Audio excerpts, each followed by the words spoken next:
പ്രിയപ്പെട്ട കുട്ടികൾക്ക് ക്രഷൻ പ്രീ സ്കൂൾ മാനേജ്മെൻറ്റ് സെക്കൻഡ് ഇയറിൻ്റെ ഓൺലൈൻ ക്ലാസ്സിലേക്ക് വീണ്ടും ഒരിക്കൽ കൂടി സ്വാഗതം. ഇന്ന് നമ്മൾ ചർച്ച ചെയ്യുന്നത് പ്രധാനമായും 3 കാര്യങ്ങളാണ്. 1. Other key concepts of Montessori education. 2. The learning triangle. 3. Differences between Montessori method and other methods of preschool education. Other key concepts of Montessori education. Other key concepts എന്ന് പറയുന്നത് എന്തുകൊണ്ടാണെന്ന് നിങ്ങൾ ചിലപ്പോൾ ചിന്തിച്ചേക്കാം. മോണ്ടിസോറി വിദ്യാഭ്യാസ രീതിയുമായി ബന്ധപ്പെട്ട പ്രധാന ആശയങ്ങളെല്ലാം മോണ്ടിസോറി വിദ്യാഭ്യാസത്തിൻ്റെ പ്രിൻസിപ്പിൾസ്, ഫിലോസഫി, അതിൻ്റെ ഡെവലപ്മെൻറ്റ് എന്നിവ പഠിച്ച സമയങ്ങളിൽ നിങ്ങൾ പരിചയപ്പെട്ട് കഴിഞ്ഞു. അവയിൽ വരാത്തതും എന്നാൽ ഈ വിദ്യാഭ്യാസ രീതിയിൽ നിങ്ങൾ അറിഞ്ഞിരിക്കേണ്ടതുമായ മറ്റു പ്രധാന ആശയങ്ങളെയാണ് ഈ ടൈറ്റിലിൽ ഉൾപ്പെടുത്തിയിരിക്കുന്നത്. First concept, the absorbent mind. According to Dr. Montessori, up to the age of 6, children absorb knowledge quickly and effortlessly. Dr. Montessori called this process the absorbent mind. Doctor Maria Montessori പറയുന്നത് 6 വയസ്സ് വരെയുള്ള കാലഘട്ടത്തിൽ കുട്ടികൾ അറിവുകൾ പെട്ടെന്നും അനായാസമായും സ്വായത്തമാക്കുന്നു എന്നാണ്. ഈ പ്രോസസ്സിനെ Montessori വിളിക്കുന്ന പേര് അബ്സോർബൻറ്റ് മൈൻഡ് എന്നാണ്. ഇതിനു മുമ്പ് നമ്മൾ പഠിച്ച സെൻസിറ്റീവ് പീരീഡ് എന്ന ആശയത്തെ കൂടെ ഇതിൻ്റെ കൂടെ ചേർത്ത് നിങ്ങൾ വായിച്ച് മനസ്സിലാക്കേണ്ടതാണ്. Next is normalization through work. Concentration is the key that opens up the latent treasure within the child. Work and concentration purifies all the problems which are considered as a characteristics of the childhood. This is called normalization through work. Many of the features of childhood, such as imitation, inconsistency, instability of attention, etc., disappear with normalization.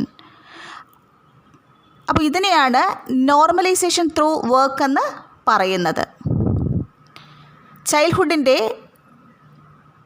ഫീച്ചേഴ്സായ imitation, inconsistency, instability of attention എന്നിവ നോർമലൈസേഷനിലൂടെ മാറ്റാൻ നമുക്ക് കഴിയുന്നു. Nature in education. According to Dr. Montessori, man belongs to nature. The best way of strengthening children is immersing them in nature and allowing children their spiritual expressions and spiritual needs. മോണ്ടിസോറിയുടെ അഭിപ്രായത്തിൽ മനുഷ്യൻ എന്ന് പറയുന്നത് പ്രകൃതിയുടേതാണ്. കുട്ടികളെ ശക്തരാക്കാനുള്ള ഏറ്റവും നല്ല മാർഗമെന്ന് പറയുന്നത് അവരെ പ്രകൃതിയിൽ മുഴുകാൻ അനുവദിക്കുക എന്നുള്ളതാണെന്നും അതുവഴി അവരുടെ സ്പിരിച്വൽ എക്സ്പ്രഷൻസും സ്പിരിച്വൽ നീഡ്സും സാറ്റിസ്ഫൈ ചെയ്യുക എന്നുള്ളതാണെന്നും കൂടിയാണ് മോണ്ടിസോറി വ്യക്തമാക്കുന്നത്.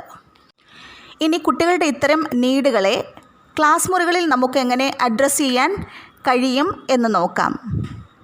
These needs will be satisfied by giving chance to take care of plants and animals in nature. കുട്ടികളുടെ ഇത്തരം ആവശ്യങ്ങളെ സാറ്റിസ്ഫൈ ചെയ്യാനുള്ള ഏറ്റവും നല്ല മാർഗമെന്ന് പറയുന്നത് ചെടികളെയും മൃഗങ്ങളെയുമൊക്കെ പരിപാലിക്കാനുള്ള അവസരം അവർക്ക് കൊടുക്കുക എന്നുള്ളതാണ്. Next is observation and discovery.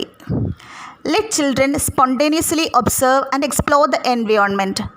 These observations and explorations are necessary for the formation of correct ideas and acquisition of knowledge. കുട്ടികളെ അവരുടെ ചുറ്റുപാടുകളെ സ്വാഭാവികമായ രീതിയിൽ നിരീക്ഷിക്കാനും മനസ്സിലാക്കാനുമുള്ള അവസരം നൽകണം. ഇത്തരം ഒബ്സർവേഷൻസും എക്സ്പ്ലോറേഷൻസും അവരിൽ ആശയങ്ങളുടെ ശരിയായ രൂപീകരണത്തിനും അറിവുകൾ ആർജിക്കാനും അവരെ സഹായിക്കുന്നു. Now the final concept, deviated children.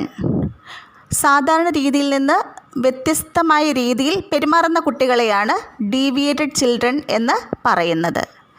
Generally deviations from the normal can be seen in 2 aspects, physical and mental.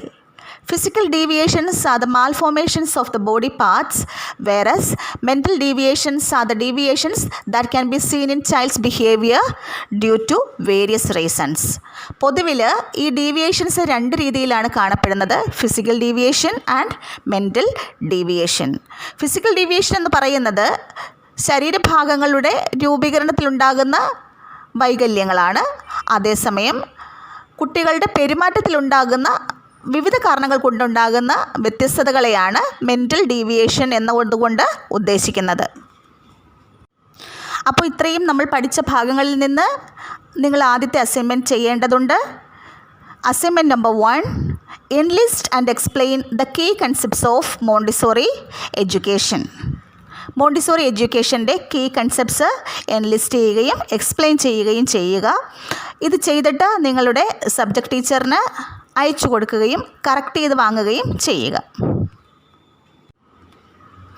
Next we have to study about the learning triangle in Montessori education, the child, the teacher and the favourable environment. അടുത്തതായി നമ്മൾ പഠിക്കാൻ പോകുന്നത് Montessori എഡ്യൂക്കേഷനിലെ learning ട്രയാങ്കിളിനെ കുറിച്ചാണ്. കുട്ടി, teacher, favourable environment. Let us discuss about the first component of the learning triangle in Montessori education, that is the child. The child എന്നതുകൊണ്ട് ഉദ്ദേശിക്കുന്നത് എന്തു സ്കില്ലാണോ നമ്മൾ ട്രാൻസാക്ട് ചെയ്യാൻ പോകുന്നത് അതിനോട് സെൻസിറ്റീവായ കുട്ടി എന്നുള്ളതാണ്. ആ സ്കില്ലിൻ്റെ സെൻസിറ്റീവ് പീരീഡിൽ നിൽക്കുന്ന കുട്ടി. Although all children experience the same sensitive periods, for example, a sensitive period for writing, the sequence and timing vary for each child. എല്ലാ കുട്ടികൾക്കും സെൻസിറ്റീവ് പീരീഡുകൾ എല്ലാ കുട്ടികൾക്കും ഉണ്ടെങ്കിലും അതിൻ്റെ സീക്വൻസും ടൈമിങ്ങും ഓരോ കുട്ടികൾക്കും വ്യത്യസ്തമായ രീതിയിലായിരിക്കും സംഭവിക്കുക. The second component of the learning triangle in Montessori education, the teacher. Montessori class മുറിയിൽ ടീച്ചറിന് വളരെ പ്രധാനപ്പെട്ട ഒരു സ്ഥാനമാണ് ഉള്ളത്. എന്തുകൊണ്ടെന്നാൽ the classroom is prepared by the teacher to encourage independence, freedom within the limits and a sense of order. Montessori വിദ്യാഭ്യാസ രീതിയിൽ ടീച്ചറിനെ വിളിക്കുന്ന പേര് ഡയറക്ട്രസ് എന്നാണ്. The teacher in Montessori education is called directress. The last component of the learning triangle in Montessori education, the favorable environment. Montessori believed that children learn best in prepared environments. Since the children within the environment are free to explore materials of their own choice, they absorb what they find there. Such an environment is called the favorable environment for learning. Montessori വിശ്വസിച്ചിരുന്നത് കുട്ടികൾ prepared എൻവയോൺമെൻറ്റുകൾക്കുള്ളിൽ വളരെ നന്നായി പഠിക്കുന്നു എന്നാണ്. Since children within the environment are free to explore materials of their own choice, they absorb what they find there. കുട്ടികൾ അത്തരം എൻവയോൺമെൻറ്റിനുള്ളിൽ ഇഷ്ടമുള്ള കാര്യങ്ങൾ തിരഞ്ഞെടുക്കാനും വർക്ക് ചെയ്യാനുമുള്ള സ്വാതന്ത്ര്യം ലഭ്യമായിരുന്നത് കൊണ്ട് തന്നെ അവിടെ നിന്ന് ലഭിക്കുന്ന അറിവുകൾ അവർ പെട്ടെന്ന് തന്നെ സ്വായത്തമാക്കിയിരുന്നു. Such an environment is called the favorable environment for learning. അത്തരത്തിലൊരു എൻവയോൺമെൻറ്റിനെയാണ് ലേണിങ്ങിന് ഏറ്റവും ഫേവറബിളായിട്ടുള്ള എൻവയോൺമെൻറ്റ് എന്നതുകൊണ്ട് ഉദ്ദേശിക്കുന്നത്. Thus, the teacher, the child and the environment create the learning triangle. അങ്ങനെ ടീച്ചറും കുട്ടിയും ഫേവറബിൾ എൻവയോൺമെൻറ്റും ചേർന്ന് ലേണിംഗ് ട്രയാങ്കിൾ രൂപപ്പെടുന്നു. അപ്പം നമ്മുടെ അടുത്ത അസൈൻമെൻറ്റിൻ്റെ സമയമായി. Assignment number 2, prepare A short note on the learning triangle in Montessori education. അതിൻ്റെ ഒരു ഡയഗ്രമാറ്റിക് റിപ്രസെൻറ്റേഷനും കൂടെ ആ നോട്ടിൻ്റെ കൂടെ ആഡ് ചെയ്തോളുക, അത് നല്ലതായിരിക്കും. അപ്പോൾ ഇന്നത്തെ last topic, differences between Montessori method, kindergarten method and other traditional methods of preschool education. Montessori വിദ്യാഭ്യാസ രീതിയും കിൻഡർഗാർട്ടൻ വിദ്യാഭ്യാസ രീതിയും അതുപോലെ മറ്റ് പരമ്പരാഗത പ്രീ സ്കൂൾ വിദ്യാഭ്യാസ രീതികളുമായിട്ടുള്ള വ്യത്യാസങ്ങളാണ് പഠിക്കേണ്ടുന്നത്. അതിന്ന് നിങ്ങൾക്കൊരു അസൈൻമെൻറ്റായി നൽകുകയാണ്. നമ്മുടെ ടെക്സ്റ്റ് ബുക്കിൻ്റെ റെഫറൻസ് ബുക്കിൻ്റെ 26-ാമത്തെ പേജിൽ അതിനെക്കുറിച്ചുള്ള വിവരങ്ങൾ കൊടുത്തിട്ടുണ്ട്. കൂടാതെ കഴിഞ്ഞ വർഷം ഫീൽഡ് വിസിറ്റിന് സ്കൂളുകളിൽ പോയി നിങ്ങൾ സമാഹരിച്ച വിവരങ്ങളും ഈ സമൂഹത്തിൽ ജീവിക്കുന്ന വ്യക്തികളെന്ന നിലയ്ക്ക് നിങ്ങളുടേതായ നിരീക്ഷണങ്ങളും ഒക്കെ ചേർത്തിട്ട് അതിന് ഉത്തരം എഴുതുക. അപ്പോൾ ഇതാണ് assignment. Assignment number 3, prepare charts showing the differences between Montessori method, kindergarten method and other traditional methods of Montessori education.